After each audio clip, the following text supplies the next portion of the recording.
heard that you're an international rap star. Did David say? Yes. He's just trying to make up for all of his forgetfulness of my rapping abilities. How are you guys? Good. Good. So what can you tell us about your character? What do you want to know about my character? Everything. All the things. Everything. All All the the things. I nitty-gritty. like yours. Thank you. Very important.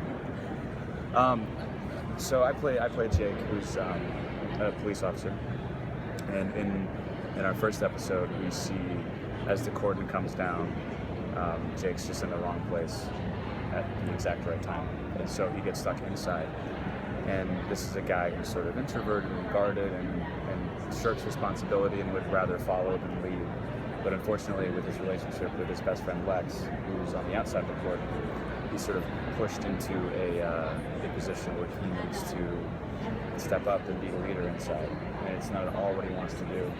And you see him sort of at war with himself, between protecting himself and being the hero that everyone needs him to be.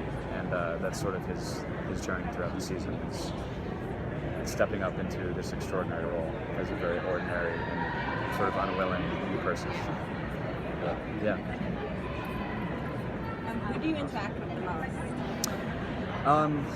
I mean, I actually have the most diversified work schedule of our whole cast because my character inside sort of travels around, and I'm sort of trying to enforce any sort of control of the cordon, and I get these jobs where I have to travel, and so I work with Kristen and George as Dr. Kenneth and Katie in the hospital, and then I travel outside. I talk to Lex, talk to David's character frequently, and then when we're on the street, there's Jana's character is inside, and so there's always places where people can cross paths, whether it's outside or inside different locations. And I think I'm the only cast member who's worked with pretty much everybody now. But obviously those outside and inside aren't crossing, so there's always a limit to how many people we can work with. But yeah, I work mostly with the characters of Katie and I guess Dr. Kenneth as well. So how is Jake different from anyone you've ever played before? He's a good guy, Okay. which is different from my most recent other television appearances. He's truly good, and he's contrary to some of the other roles I've played more recently, he's very introverted, and he's someone who doesn't often say how he actually feels or what he actually wants. He's more prone to bottle things up and hold it all in. And so you see a guy who's very conflicted, and we don't necessarily know where it comes from in the story. We can see that there's backstory and that there's reasons that this guy, has a temper and is kind of closed off to opening up to people and all of that. And we know that there's reasons, and we get little tidbits here and there. But the main thing is that he's just someone who's very guarded and kind of hardened by life, and that's a little different for me. And he's got a different maturity than some of my other characters that I've played recently. He's just sort of been through it. In this situation, obviously, anybody who would go through that is going to rapidly become someone else because it's just an extraordinary situation. So that's sort of, the main thing that's different. I have a fun question. Yeah. If your character had a superpower, what would it be? Everybody gets stumped on this question. No, it's good though. Yeah. Because he could definitely use a superpower. I think the most useful would probably be flying. 'Cause any hairy situation, because the virus is spread through contact, right, and fluids. So any situation where you encounter something, you can just fly out and you're gone, safe in the air. And you could fly over the cordon and escape. Thank you so much. So I'd probably fly. Fly? Okay, gotcha. I want to know right off the bat how everything came to be, or just something you're going to learn along the way. How the virus broke out and all of that. That's part of the progression of the story, is learning the origin of the virus and how it got into Atlanta and why it's broken out at this time. And in the pilot, it's sort of suggested that it could be some form of terrorism. and that's sort of the seed planted, and then that story evolves, and they started looking into that more to try to figure out the source of it, because finding the source might help find a vaccine or a cure, and I think that sort of becomes an important part for some of the characters, is getting to the bottom of like, what is this and how did it get here? So yeah, that definitely plays a big role. Yeah. So some people have seen the pilot, and you're starting to come to more of these conventions. You're in San Diego. Yeah. What has the fan reception been like so far? So far, really great. So far, the reactions that we've heard is that people are intense is always a word used, which we tend to agree with. I mean, our work is kind of amazing. Our shooting during the day, it's just scene after scene of just. I mean, it's lighthearted in places, but the circumstances are so grave and so heavy. I mean, everyone is at risk of dying at every moment in a very real way that's unlike the Vampire Diaries, where you're living in a fantasy where there's supernatural creatures. Some can't die, some are sort of exposed to death in a different way. These characters have never been around or exposed to that kind of thing, and so this is very new to them, and so they carry the weight of the world on their shoulders in some ways.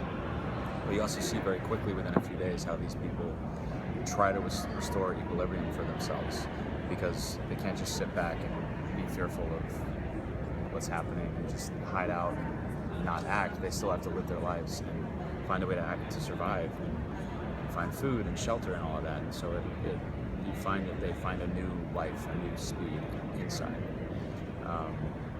And that's definitely that's a great thing to play with. But the fans have sort of responded to the relationships more than anything. That's the main thing that I've heard, is that people, by the end of the pilot even, just are already dropped into these people's lives and are wanting to see more about how the new relationships develop, and find out more about why these relationships are the way they are, the existing friendships. And ultimately, that's what the show's about. It's not about a virus. It's about these people. Yeah.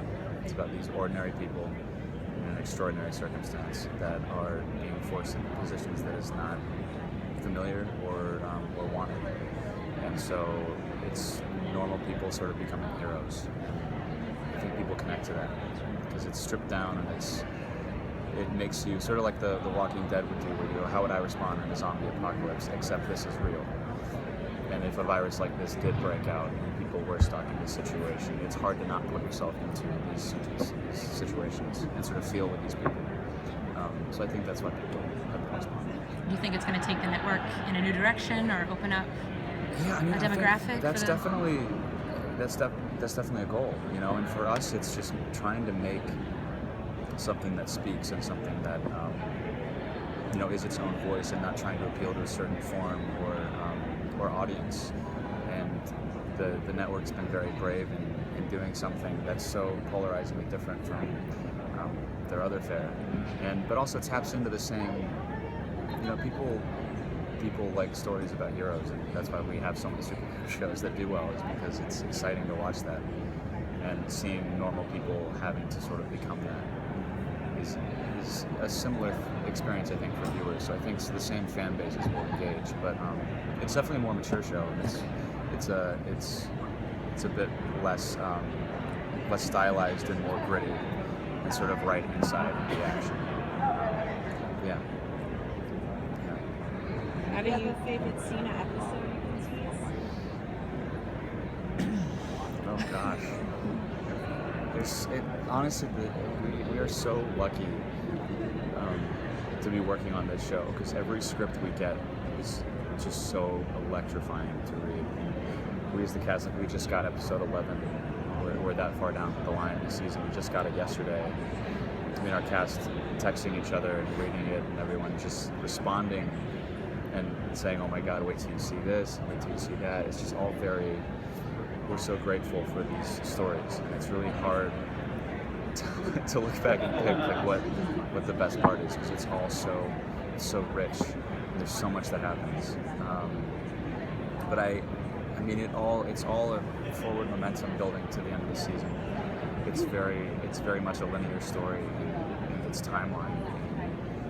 When we finally catch up to the day that we tease in the pilot, and see how all those pieces have come together to show us that chaos that we get to see.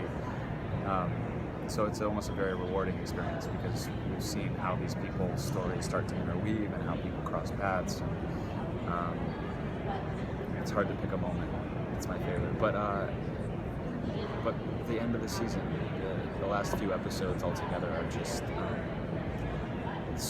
there's so much heart behind it because what you watch these people go through by the time we get to that sort of the crux of the story. You just sort of see everything. All these people's real emotions coming out. And it's really beautiful. Do you know how it's going to end? Have they told you? Yeah. Okay. Yeah.